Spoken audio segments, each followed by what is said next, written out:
O sige, para mawala ang kasamaan sa mundo, ibigay nyo sa akin lahat ng salapi ninyo. O di ba?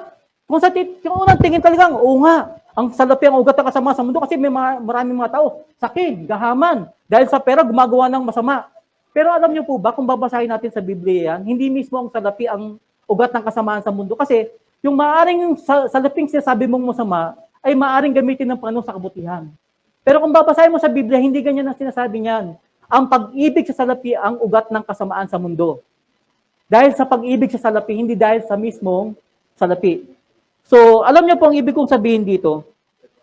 Kaya nga, bilang isang mananampalataya, o maging tayo man, dapat na maging mapanuri tayo upang hindi tayo maligaw na mahuwad ng mga ngaral na maaakay tayo sa mga maling pananampalataya. Nasusundan po ba? Kaya, blessing this guy, yung tayo ay nagbubukas, nagsisearch ng Bible, especially nung wala yung ating TV, monitor. Kasi napilitan tayo magbukas kasi sa dati, pinapaski lang dyan yung mga verse. Malay nyo ba kung yung verse dyan, talagang yun yung nakalagay sa Bible? Di ba? Hindi ko man sila ginajudge. Ang gusto ko lang, maging kagaya tayo ng mga taga-Berea, na maging mapanuri, na tayo ay maging aware, na hindi basta tayo po pwedeng mailigaw ng inuman, kundi nakabase tayo sa sinasabi ng salita ng Diyos. Nasusundan po ba? Kaya nga napakalaga na kapag may sinabi sa inyong verse, ilista nyo at pagdating nyo sa bahay, basahin nyo na kung yung bang talagang napapakinggan natin ay talagang nasa Biblia. Kasi hanggat hindi natin yung maintindihan at hindi natin yung maunawaan, hindi natin mai-apply. Parang nagdibang lang tayo dito sa church, sayang lang tayo ng oras pag uwi sa bahay, walang nangyari. Kaya minsan, wag tayong umasa kung bakit hanggang ngayon ganito tayo kalago. Kasi nga, hindi natin na-i-apply yung ating napapakinggan kasi lalago lamang tayong spiritual yung mga katuroang na ipapangaral sa atin ay naunawaan natin at naisa sa pamuhay. Nasusundan po ba? Kaya nga, ang magandang susunod na tanong, matapos ba nating malinaw na mapakinggan? Kasi hindi basta napakinggan, dapat malinaw. Matapos nating malinaw na mabasa, hindi lang basta binasa. Dapat malinaw mong nabasa. Ano ang magiging tugon natin sa salita ng Diyos? Kasi alam niyo po, yung mga Israelite that time, nung malinaw nilang nabasa, malinaw nilang napakinggan, malinaw na naipaliwanag sa kanila, doon sila nagkaroon ng spiritual na pagdugo kasi naintindihan nila yung kanilang napakinggan at naipaunawa sa kanila. Kaya nga dito sa talatang ating pinag-aaralan sa verse 9 to 11, ano ba yung naging palatandaan ng pagtugon nila sa salita ng Diyos? Kasi matapos silang maunawaan, siyempre merong bunga yun sa kanila, may response yun. Diba? Halimbawa, pag meron tayong naintindihan na pangangaral, napakinggan natin ng malinaw, naipaliwanag sa atin ng malinaw, naipaunawa sa atin ng malinaw. Ngayon, dahil maliwanag sa atin, ano magiging reaction natin, ano magiging tugon natin? So, ang sabi rito sa ating pag-aaral, ano ba ang naging pagtugon ng mga tao sa salita ng Diyos na nag-udyok sa kanila sa muling pagbangon ng kanilang buhay spiritual? Sabi ng verse 9, nang malaman ng mga tao, ang dapat nilang gawin ayon sa kautusan, nabagbag ang kanilang kalooban, ano pa sila'y napaiyak. Ito naging tugon ng mga Israelita nung mabasa nila yung kautusan, tapos naipaliwanag sa kanila yung mga dapat nilang gagawin. At naintindihan nila, nabagbag yung kanilang kalooban, at ano pa sila ay napaiyak. Alam niyo po, ang lahat ng tao ay nagdadalamhati at umiiyak, pagkatapos nilang marinig ang salita ng kautusan. Ano ang ipinapakita nito sa atin? Na ang salita ng Diyos ay gumagawa ng kanyang nakatakdang gawain. Ano ang sinasabi sa atin ng 2 Timothy chapter 3 verse 16? Lahat ng kasulat ay kinasiyahan ng Diyos at magagamit sa pagtuturo ng katotohanan, sa pagpabubulaan sa maling aral, sa pagtutuwid sa likong gawain at sa pag-akay sa matuwid na pamumuhay. Alam niyo po, ang salita ng Diyos na ating napapakinggan, ang layunin nito sa ating buhay, para magkaroon ito ng bunga sa atin. Sa ating binasa sa verse 2, may dalawang bagay na ang salita ng Diyos ay mapapakinabangan. Anong pakinabang yun? Una, sa pagsuway at saka sa pagtutuwid. Kasi pag binasa natin dapat ang Bible na ipapangaral sa atin, dapat tayo ay nasusuway kung meron tayong maling ginagawa, meron kasalanan tayong ginagawa sa ating buhay, dapat nasasaway tayo doon.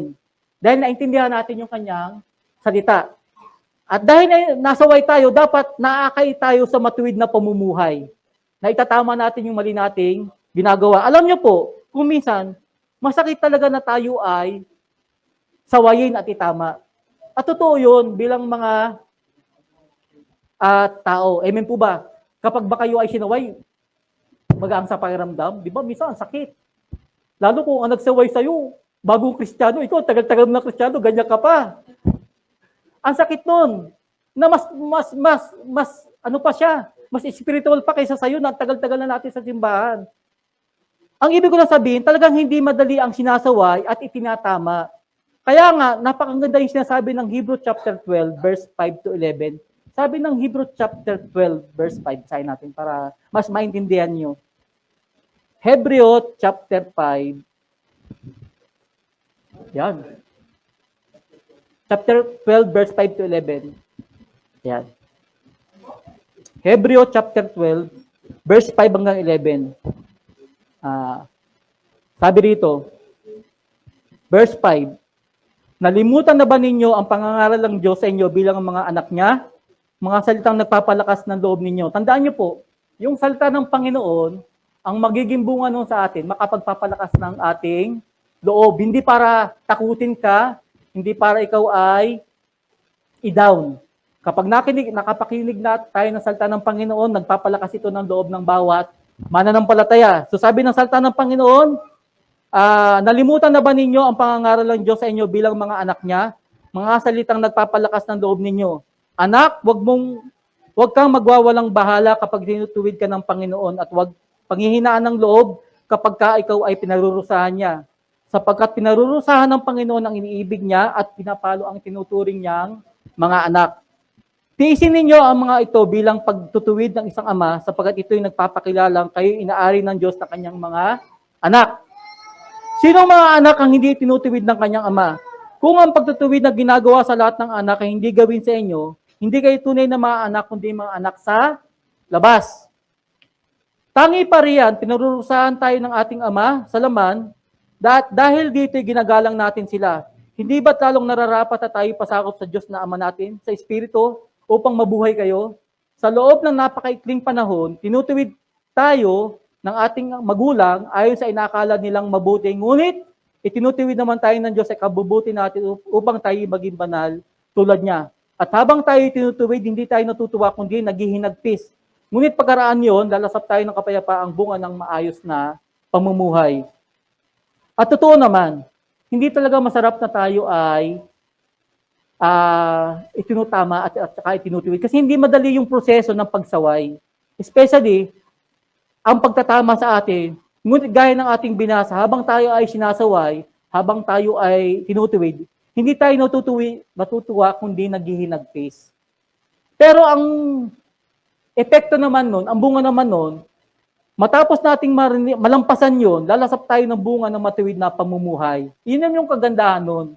Bilang mga anak ng Diyos, yung Word of God, nagkukos iyon sa atin para tayo ay masaway at tayo ay matuwid. At matapos na tayo ay matuwid, lalasap tayo ng bunga ng matuwid na pamumuhay. Kaya nga kasi napaiyak sila rito, di ba? Yung mga Israelita, napaiyak sila sa pakikinig ng Word of God. Kasi na-realize nila na yung kanila palang pamumuhay ay talagang lumabag sila sa kautusan ng Panginoon at dahil sa kanilang kabigatan ng loob, sila ay napaiyak. Kaya nga yung mga luhang iyon ay katibayan ng sakit. Sakit. Kasi nasakit sila. Na mali pala. Doon, minsan pag nasasaktan tayo, ang unang reaksyon natin, tayo ay mapaiyak. So, ang gusto kong i-drive dito, at nang mabagbag ang kanilang kalooban, at nang makita nila, kasi nag-iiyakan na sila. Kasi guilty sila. Lahat naman tayo, guilty tayong nagkakasala sa Panginoon. Pero mapapansin nyo, na makita nila ni Nehemiah, ni Ezra at saka ng mga Levita, ang reaksyon ng mga tao, ayaw nila na sila ay magdalamhati. Kasi kung magdudwell sila doon sa pagiging dalamhati nila, hindi rin yun makakatulong sa kanila. Kasi kung doon lang mag-end yung pakikinig nila sa Word of God, naiyak ka lang naiyak, tapos wala ka nang ginawa, useless. Nasusundan po ba? Hindi porket nag-iiyak ka dyan, na-realize mo na may mali kang ginagawa, iyak ka lang naiyak. After nun, anong gagawin mo? Di ba? Kaya sabi ni Nehemiah, siguro isip siya, uy, magsitigil nga kayo sa pag-iyak. Hindi na kayo nakakatuwa. Hindi ganun na sabi, parang ini-imagine ko lang para ma-internalize nyo. Kasi hindi porket tag-iiyak ka dahil na-realize mo mali ka, tapos na. Nasusundan. So sabi na Nehemiah, magsitigil kayo. Kalamayin nyo ang inyong kalooban. So, pinatigil sila sa pag-iyak kasi kung mag-iiyak sila maghapon doon, ano mangyayari? Ano naging bunga? Nag-iyakan lang sila. Pero dapat, matapos silang ma-realize na mayroon silang maling ginagawa, pagsisihan nila yun, dapat meron silang susunod na gagawin. Nasusundan. Ngayon, after nating marinig ang salita ng Panginoon, binabalaan tayo, pinangaralan tayo, at tayo ay nakonvict. Tayo ngayon ay nabagbag yung kalooban natin na talaga, ay, narealize ko, mali pala ako sa ginagawa kong mali. Panginoon, patawarin mo ko. Nagsisisi ako ngayon dahil sa pagsisisi mo talagang mapapaluha ka dahil bunsod yun ng kalooban mo na nabagbag dahil sa naunawaan mong word of God. So sabi ni na Esther at saka ni Nehemiah at saka ng mga Levita, wag na kayong umiyak. So, na kung tutuusin, mabuting bagay na tayo ay nalulungkot sa ilalim ng pananalig sa banal na espiritu sa pamamagitan ng salita ng Diyos. Hindi naman masama na talagang nabagbag ang kalooban mo, nalungkot ka, umiyak ka dahil tinats ng Lord yung puso mo sa pamamagitan na basa mong salita ng Panginoon, salita ng Diyos, dahil napakinggan mo yung tama at saka totoo. Ang gusto ko lang i-drive dito, nabagbag ang kanilang kalooban sa pagkilos ng espiritu ng Diyos sa kanila.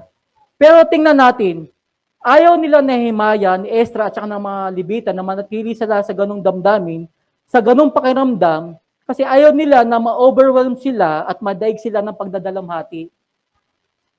Naintindihan po ba? Kasi kung na-overwhelm ka na sa sobrang dalamhati mo, parang hindi mo na ano yung goal mo. So, dito, madaig sila sa pagdadalamhati, so di sila dapat manatiling nagdudwell doon dahil kung mas malaki pa ang pagdadalamhati nila kaysa makita na ang Diyos ay gumagawa ng mabuti at kumikilos sa kanilang buhay. Dapat ang makita nila, doon sa kanilang kapigatiang nararanasan, na accept nila na mali sila, dapat makita nila na kumikilos ang Diyos sa buhay nila. Pinaparealize sa kanila na meron silang dapat na ituwid, meron silang dapat na itama. Naintindihan po ba? Ngayon, yan yung luha na hindi maganda kapag nag-dwell ka ron sa puro kapigatian na lang.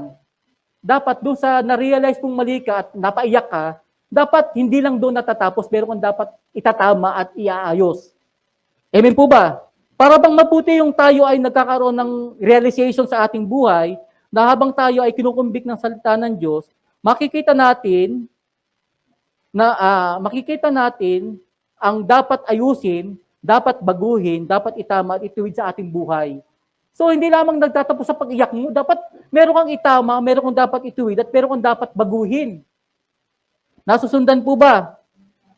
So, sabi rito, dahil naunawa natin na tayo ay nagkamali, tayo ay nagkulang at sumuhay sa mga utos ng ating Panginoon, andun yung bigat, andun yung lungkot, andun yung guilt natin, andun yung kabigatan ng ating kalooban, at talagang mababagbag at magdadalamhati sa atin. Pero yung damdamin ba na yun, damdamin ng pagkabigo at damdamin ng pagkalungkot at damdamin ng pagsisisi, kahit na tayo ay naluluha pa, dapat ang magiging ending nun, Lord, patawarin mo ko na ako ay isang makasalanan at pagkatapos nun, ikaw ay magbabalik loob sa Diyos.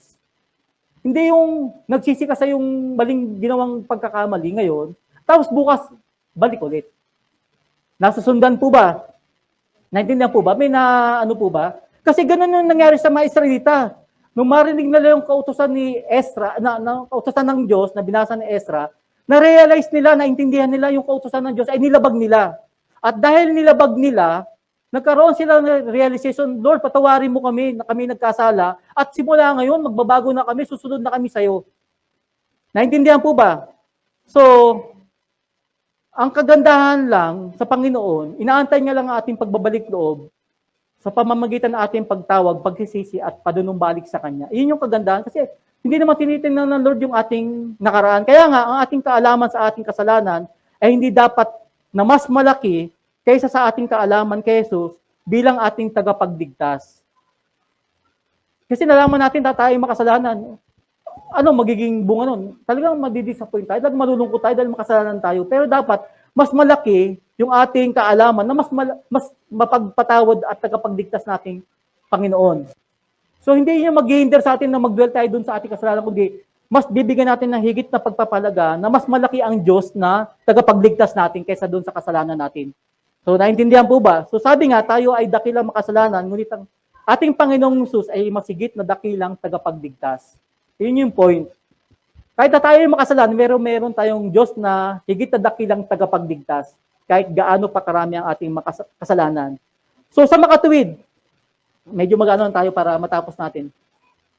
Talagang hindi dapat manatili sa ating damdamin ng pagkabigo at pagdadalamhati. Kasi talagang bilang isang Kristiyano, dapat hindi ka magdudwell sa kapigatian, kalungkutan. Kaya hindi naman sinasabi nating dapat pag Kristiyano ka, hindi mo na naranasang malungkot. Kapag Kristiyano ka, hindi mo na naranasang magdalamhati. Kasi nakakatulong ito minsan sa atin at nagtutulak sa atin na pagsisihan natin yung ating mga mali. Kasi yung pagdadalamhati natin, especially sa ating kasalanan, yun yung magtutulak sa atin para tayo muling manumbalik sa Diyos. Pero kung mananatili ka na lang doon sa lugmok mong kalagayan, kapigatian mo, hindi rin yun maganda. Kaya nga sabi nila, Estra, tumigil na kayo sa pag-iyak kasi na-realize nyo na mali kayo at pero kayong dapat na gagawin. Kaya nga napakaganda yung encouragement na binasa sa verse 10. Sabi sa kanila nila Esra at saka ng mga Levita, umuwi na kayo at magdiwang. Ang walang pagkain at walang inumin ay bahagi na nyo ng mayroon. So tigilan nyo na yung pag-iyak ninyo. Hindi ito yung reason bakit tayo nagkakatipan. Ang reason natin para tayo magdiwang. Ang reason nito para tayo manumbalik sa Diyos, hindi para tayo mag-iyakan dito ng buong maghapon. Kung ako mag-interpret do sa meaning na, pero sana ipaunawa sa atin ng Panginoon ng higit pa kung ano ba yung talagang nais niya. Ang sabi ng mga nila Estra, umuwi na kayo, magdiwang kayo. Yung mga walang pagkain, bigyan nyo. At yung walang inumin, bigyan nyo rin. Sabi niyo, sapagkat ang araw na ito ay dakila para kay Yahweh, ang kagalakang dulot ay magiging kalakasan nyo. Sa makatuwid, ang kagalakan ng Panginoon ay inyong lakas. So the joy of the Lord is our strength. Alam niyo po, kahit na tayo ay hinatulang makasalanan at napatunayang nagkasala, alam natin na ang Diyos ay gumagawa at kumikilos sa ating buhay upang tayo ay maging mapagpakumbaba, lumapit at magsisi at humingi ng tawad sa ating Panginoon. Sapagkat ang Diyos ay mapagpatawad at hindi nanunumbat, lalo tayo ay nagsisisi at nagbabalik loob sa Kanya. So ito yung kagandahan. Lahat naman tayo guilty sa kasalanan pero ang kagandahan sa isang mananampalatayang nakakaunawa ng salita ng Panginoon, na kahit na tayo ay makasalanan, alam natin na ang Diyos ay mapagpatawad sa mga taong dumalapit at nanunumbalik sa Kanya kung siya ay nagkakasala. So, amen po ba? Kaya huwag tayong magdalamhati sapagkat ang kagalakan ng Panginoon ay yung kalakasan. Kasi sa pagdadalamhati mo, walang maidudulot sa iyo ng mabuti kung mag-stay ka dyan. Alam niyo po, ang bayan ng Israel ay nalungkot dahil alam nila na ang kanilang sariling kasalanan, ngunit maaari silang lumakad, sumunod ng may kagalakan dahil ang Diyos ay gumagawa ng isang dakilang gawain. Ganon din po sa ating buhay. Alam niyo po, gusto kasi ng ating kaaway na i-trap tayo sa ating nakaraan. Yun ang goal ng kaaway. Ipaalala sa'yo, uy, dating mong buhay, di ba? Gato yung mga pinagagawa mo. Yung dating pamumuhay mo, ito ka. Yung nakaraang mong buhay, ito yung mga ginawa mong pagkakamali. Ang gusto ng kaaway, mag-dwell ka sa nakaraan. Bakit? So that we neglect the present, the only time God give us His grace, and we can cooperate with Him to fulfill His will. Ang gusto ng kaaway, mag-dwell tayo sa nakaraan para hindi natin makita yung ngayong araw na to na binibigyan tayo ng Panginoon na kanyang biyaya, ng kanyang grace, para makipagtulungan sa kalooban ng Panginoon para masunod natin ng kanyang layunin. Kasi pag nag-dwell tayo sa past, anong namimiss natin? Hindi natin nagagawa yung ngayon. Kasi lagi natin iniisip mo, paano kita masusunod, Lord? Kasi ako isang makasalanan dati. Hindi mo ba alam na dati yun? Ngayon, nung nagsisi ka at lumapit sa Diyos, pinatawad ka na, malinis ka na. Pero ang kaaway, sinisiksik sa ating lagi, yung kasalanan natin nung nakaraan, para hindi ka makapag-focus ngayon. Kaya nga, sabi ko nga rito, gusto ng kaaway natin na hulihin tayo at itrap tayo sa ating nakaraang buhay bago ka pa nakakilala sa Diyos. Na doon tayo mag-dwell sa past mistake natin, sa past sins natin. Bakit? Para doon tayo ma-stack up at para doon tayo manatili at hindi tayo makaalis sa kalagayang iyon. At dahil busy ka na sa kakaisip sa past mo, ngayon, ito na yung nanneglect mo. Yung pinakamahalaga, ang present natin. Yung biyaya ng buhay natin ngayon na ibinibigay ng Diyos para sumunod ka. So dahil nakadwell ka na sa past, hindi na ako susunod ngayon. Naintindihan po ba? So, na ibinibigay ng Diyos para sumunod ka at magpasakop, para magawa mo ang layunin sa iyong buhay. Sabi nga, the past is left for the mercy of God. Yung nakaraan mo, iniiwan mo na yan sa biyaya at awa ng Diyos. Kasi wala ka na magagawa dyan sa past mo eh. Mistake mo na yan eh. Ipaubaya mo na sa Diyos yan, especially inihingi mo na ng tawad. Ngayon, kung hindi mo pa talaga inihingi ng tawad hanggang ngayon yan, talagang hahantingin ka niyan. Kaya nga ang sinasabi ng Biblia sa isang Kristiyano, dapat humihingi tayo ng tawad sa Panginoon sa lahat ng ating kasalanan kasi ang Diyos ay mapagpatawad. Kasi pag hindi mo pa hinihingi yan ng tawad sa Diyos, hahantingin ka ng kaaway at ipapaalala sa iyo yung lagi mong kasalanan. Naintindihan po ba? And the future to His providence. Ito naman yung extreme. Hindi ka nga nagdedwell sa past. Nagdedwell ka naman sa future. Ano kaya mangyayari sa kinabukasan ko? Pag hindi nag-oo si brother, kasi siya dahil talaga yung schedule. Susundan niyo po ba? Hindi mo na rin magagawa yung present mo kasi nagdedwell ka na sa future. Huwag ka itatouch ng Lord yung puso niya, gagamitin niya si Ninang. Parang ganun, nagkakaroon ka na assurance. Parang joke lang, pero parang ganun lang. Para maintindihan niyo lang sa mga nakakano, ang ibig lang sabihin, minsan hindi natin nagagawa yung today kasi nagpupokus tayo sa present. Nasusundan. So yung future, ipaubayan natin yung sa providence ng Lord. Only the present in our hands. Yung ngayon, ito yung hawak natin ngayon na ang dapat nating gawin, mamuhay tayo ngayon na nagmamahal at sumusunod sa Diyos. Ganun yung ginawa ng mga Israelita. Hindi sila nagdwell sa past, hindi sila nagdwell sa future, nagdwell sila sa ngayon na kung saan pwede silang sumunod at pwede silang mag-obey at magmahal sa Panginoon ng buong puso. Nasusundan po ba? Ganun din sa ating buhay ngayon. Huwag tayong mag-dwell sa past, huwag din tayong mag-overthinking sa future kasi ando ng Lord. Past is past, leave it to the mercy of God. Don't worry about our future because God is there. But focus on today where we can still follow and obey Him. Kasi kung hindi tayo mag-obey ngayon, hindi na rin tayo makakapag-obey in the future. Bakit? Kasi disobey ka na sa Lord ngayon eh. Nasusundan po ba? Alam niyo po, napakaganda yung song na gusto kong ipa-play kay Ina. Maganda yung song. Madali lang sundan. Yan. The joy of the Lord is my strength. The joy of the Lord is my strength. The joy of the Lord is my strength. And the joy of the Lord is my strength. He gives me living water and I thirst no more. He gives me living water and I thirst no more. He gives me living water and I thirst no more. And the joy of the Lord is my strength.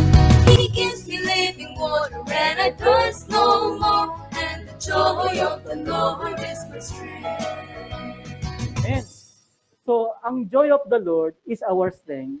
He gives me living water and I thirst no more. Alam niyo po, napakasimple lang nung lyrics nung awiting ito.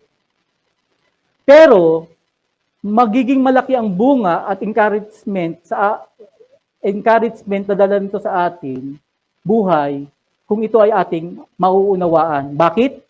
Dahil sa ating buhay pananampalataya sa ating Panginoong Hesus, sa ating pagsisikap na lumakad sa Kanya, alam niyo po, sa ating pagsisikap na sumunod sa kalooban ng ating Panginoon na gusto nating maglingkod sa Kanya, minsan hindi maiiwasang tayo ay manghina. Hindi maiiwasang tayo ay manlupaypay sa ating buhay na tayo ay mapagod sa paglilingkod, na tayo ay mapagod sa paghahanap sa Panginoon. Na tayo ay manghinawa, sabi pa nga, may mga pagkakataon pa na tayo ay bumabagsak, na tayo ay bumibigay sa mga pagsubok sa ating buhay, na tayo minsan ay pinanghihinaan ng ating loob, at minsan gusto na nating sumuko. Pero ating alalahanin, the joy of the Lord is our strength. And He gives me living water, and I thirst no more. Alam niyo po, huwag tayong panghihinaan sa buhay sapagkat ang kagalakan na ibinibigay sa atin ng Panginoon, siya yung magbibigay sa atin ng kalakasan. Kaya nga minsan makikita nyo, minsan may nakikita kayo mga naglilingkod sa Panginoon na sa ating paglingkod, kahit na tayo napapagod, pero masaya tayo. At dahil sa masaya tayo na nililingkod sa Panginoon, hindi mo napansin na yung kagalakan na yun yung nagpatawid sa'yo para malampasan mo yung lahat ng hirap at mga pinagdadaanan mo. Kaya nga, yung kagalakan nagmumula sa Panginoon, yan yung magiging kalakasan natin sa ating paglilingkod sa Kanya. So, yun yung naging dahilan para sila ay magpasalamat at magpuri sa Panginoon. Kasi the joy of the Lord is our strength. Kaya nga sa verse 12, ito yung pang last verse natin, mababasa natin na umuwing masaya ang lahat upang magdiwang, kumain sila at uminom, at binahagi na naman ang wala. Silang lahat ay nagdiwang sapagkat naunawa nila ang ipinapaliwanag sa kanila. So makikita natin na ang buong bayan ay yumaon, ibig sabihin umuwi silang lahat upang kumain at uminom, upang magbigay ng mga bahagi sa wala. Umuwi silang magalak na mainam. So ano ang dahilan? Sapagkat naunawa nila ang salita ng Panginoon, naunawaan nila ang salita na ipinapayag sa kanila. Ibig sabihin, umalis sila na nagpupuri sa Diyos sapagkat ang pagkaunawa sa salita ng Diyos, yun yung nagdulot sa kanila ng kagalakan. So,